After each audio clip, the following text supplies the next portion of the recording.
Order. The House is resumed for the extended sitting. Call on Government Order of the Day number 6. Hineuru Claims Settlement Bill, first reading. Mr Speaker. The Honourable Christopher Finlayson. Mr Speaker, I move that the Hineuru Claims Settlement Bill be now read a first time, and I nominate the Maori Affairs Committee to consider the bill.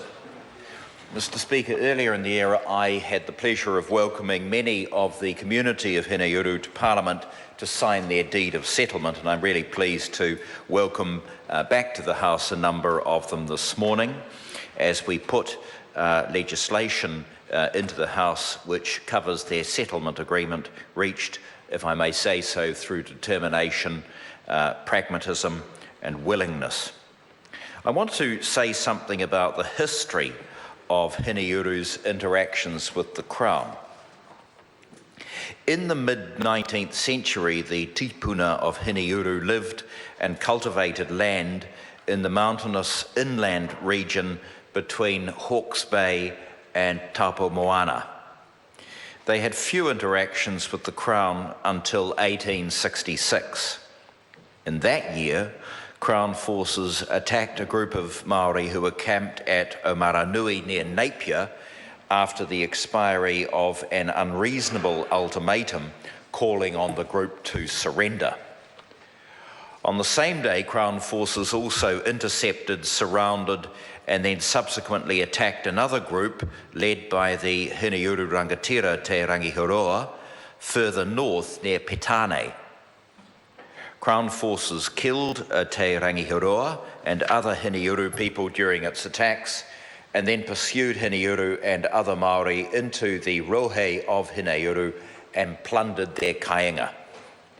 By the end of 1866, Hineuru had abandoned nearly all of their kāinga and cultivations due to conflict with the Crown.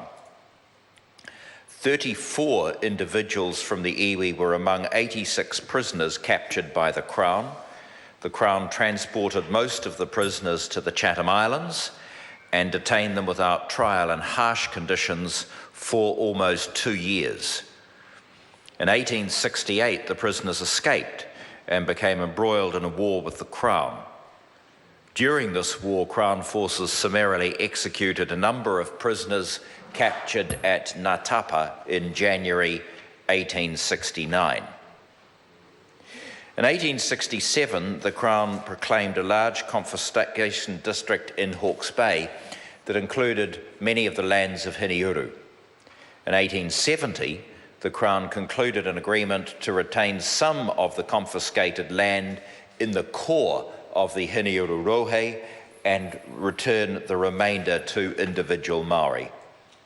This arrangement excluded a number of Hineuru from the titles for the Tarawera and the Tatara Akina blocks and reduced the Hineuru interests in the Tarawera block to that of a minority.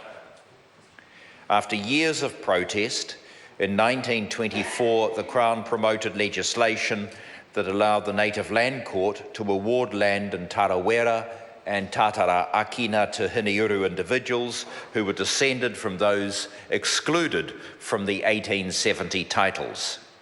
Then in 1952, the Crown promoted further legislation that overturned the titles which were awarded in the 1920s. For Hineuru, these changes resulted in decades of tenurial uncertainty, significant financial burdens and social dislocation. Mr Speaker, fortunately the northern part of the Hineuru rohe was not included in the confiscation. However, after 1877, the Crown and private purchasers acquired large areas of Hineuru land. And so today, as we've so often heard in this House in debates on treaty legislation, Hineuru are virtually landless. In the late 19th century, Hineuru re-established a community at Te Haroto, where their marae and wharanui rongopai stand today. However, in the 20th century, Hineuru faced economic insecurity, which was accompanied by widespread poverty, poor housing, disease, and the subsequent migration of many Hineuru from their traditional rohe. Mr. Speaker, goes without saying, as I always have to say, it's not possible to compensate Hineuru fully for the loss and prejudice they have suffered as a result of the Crown's acts and omissions. And it really is a testament to their generosity that in agreeing to the settlement, Hineuru have foregone full compensation so as to contribute to New Zealand's development. As the history suggests, their journey to settlement stretches back many decades indeed. While I acknowledge those members of Hineuru here at Parliament today, I also need to mention those who are no longer with us. This includes the tribunal claimants who carried the claims of their tipuna but were unable to see their efforts and their aspirations recognised in legislation. Hineuru's settlement negotiations began in October 2009 when the Crown recognised the mandate of Ngāti Hineuru Iwi Incorporated to negotiate the settlement of all their historical treaty claims. Settlement negotiations began in 2010, and I asked our former parliamentary colleague Paul Swain to be the Crown negotiator, and I acknowledge Mr. Swain and the tremendous work that he has done.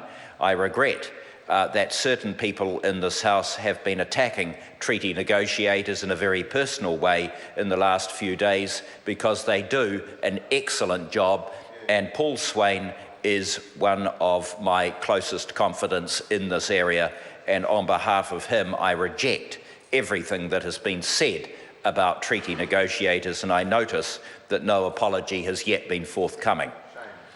The Hineuru negotiators then provided me with a set of po representing Hineuru's settlement aspirations. These included the restoration and protection of Hineuru's cultural heritage and their health and well-being, the recognition of Hineuru's mana and the restoration of their relationships with neighbouring iwi, a very, very important consideration for the iwi.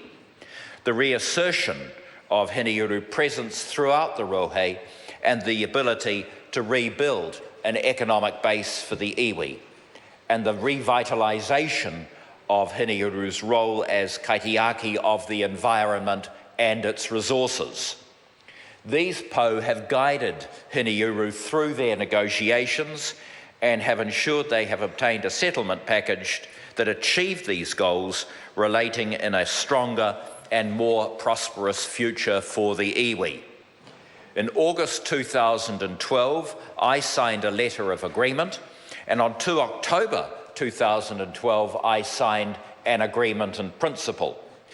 Intensive negotiations followed. These are not superficial negotiations, as one member of this House seems to think, and the Crown and Ngāti Hineuru Iwi Incorporated initiated the deed of settlement in July 2014, and then, as I said earlier, we were very lucky to have Hineuru present in the precinct a couple of months ago when the deed of settlement was signed.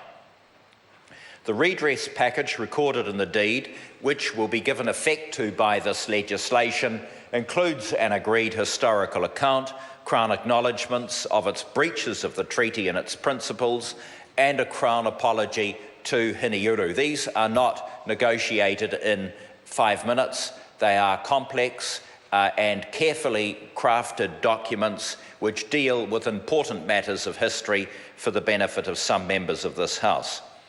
Then we have financial and commercial redress, including a quantum of $25 million. Then thirdly, sir, we have cultural redress, including the vesting of 6 significant sites, overlay classifications, statutory acknowledgements, deeds of recognition, and place name changes, all of which require careful, thorough negotiation, as Mr. Swain would tell us. I'm confident this package fulfills the objectives of the po presented to me by negotiators in 2010 and provides Hineuru with a strong vehicle for the development of their people in the future. I understand the trustees have already begun their strategic planning and have already made important decisions concerning the future of their iwi. And I commend the trustees for their leadership, and I acknowledge their decision to purchase both blocks of Woodstock Station at settlement date. Mr. Speaker, the journey of this fine iwi now moves into the final stages as we look to implement the settlement legislation in the next couple of months. I say to the trustees of the post-settlement governance entity and to this House that this bill should proceed to the Māori Affairs Committee without delay, and as we know, that committee does a great job in processing these bills and getting them back to the House as quickly as possible. Mr. Speaker, I commend the bill to the House. The question is that the motion be agreed to. Mr. Speaker.